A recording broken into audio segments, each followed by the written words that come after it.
Civil society Sopore का ताल्लुक़ है। Civil society Sopore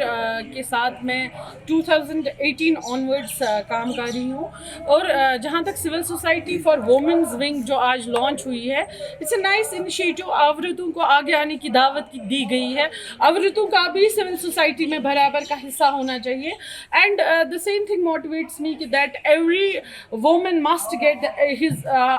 must get her appropriate share in the society. उस चीज़ ने मुझे मोटिवेट किया इस चीज़ में आने के। So, ma'am, how do you think this platform can empower women in Sopore?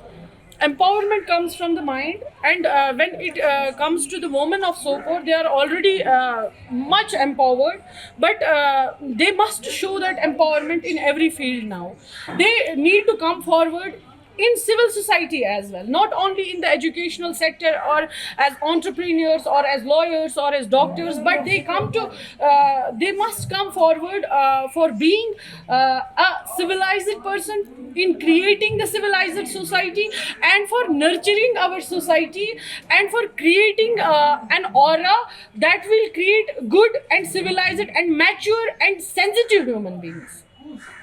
Date for Sopore because finally आज सिविल सोसाइटी का जो पहला वुमेन्स विंग का पहला इंट्रोडक्टरी सेशन था उसको हमने यहाँ पे कंक्लूड किया and finally we have created space where womens can breathe and where the visibility can be given to the voice of the women. लेकिन कुछ चीज़ें जो है पब्लिक की नोटिस में आना बहुत इंपॉर्टेंट है, क्योंकि जब भी कोई ऑर्गेनाइजेशन फॉर्म होती है then there are certain areas जहाँ पे कुछ चीज़ों पे जो है डर रहता है। सर नंबर फर्स्ट थिंग जो वुमेन सिविल सोसाइटी की तरफ से हम पब्लिक ट्रांसपेरेंसी में लाना चाहते हैं दैट इज़ कि इसके साथ जुड़ने वाले जो भी हमारे मेंबर्स हैं वो किसी भी बैकग्राउंड से बिलोंग कर सकते हैं। They can it's irrespective of any caste, creed, culture या फिर एजुकेशनल लेवल हम कह सकते हैं, चाहे वो इलिटरेट हो चाहे वो लिटरेट हो, क्योंकि हर एक वुमेन का जो एक्सपीरियंस है वो यहाँ पे मैटर करता है। नंबर सेकंड थिंग जो बहुत ही ज़्यादा इंपॉर्टेंट हमारी जो पॉलिसी रहेगी इस वुमेन्स विंग की, दैट इज़ कि ये एक पॉलिटिकल न्यूट्रलिटी वाली ऑर्गेनाइजेशन है। इसका ये कोई भी वोट बैंक नहीं है आने वाले इलेक्शंस के लिए, या फिर हम जो यहाँ पे काम करेंगे we will work independently under no political influence and there is another policy and the procedure that is कि सिविल अक्सर जब भी कोई भी ऑर्गेनाइजेशन वुमेन्स की बनती है तो उस टाइम पे इस चीज़ का डर रहता है कि may be they are promoting pseudo feminism या फिर may be they are promoting misandrism in the society. But let me tell you we are here to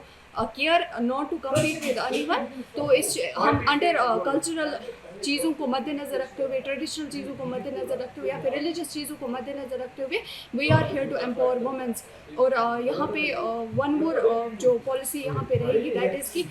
अभी तक हमने कोई भी पोस्ट असाइन नहीं किए हैं किसी को, और जिसको भी चेयरपर्सनशिप सिविल सोसाइटी की दी जाएगी उस टाइम पे हमें एक चीज़ का जो है ख्याल रखना है दैट इज़ कि उसका कोई भी पॉलिटिकल आइडेंटिटी नहीं होनी चाहिए, ताकि जो ये सिविल सोसाइटी वुमेन्स विंग है it should look for that it has the community interest not the political belief या फिर कोई भी पॉलिटिकल बायस इसमें नहीं है। And one more thing is there कि जो अभी भी हमारे पास 25+ रजिस्ट्रेशन आ चुकी है, that means 25 years are there जो उन आवाज़ों तक पहुँचेगी जो आवाज़ कहीं ना कहीं दबाई जाती है या किसी सोसाइटी में उन आवाज़ों को उभरने नहीं देते। So thank you.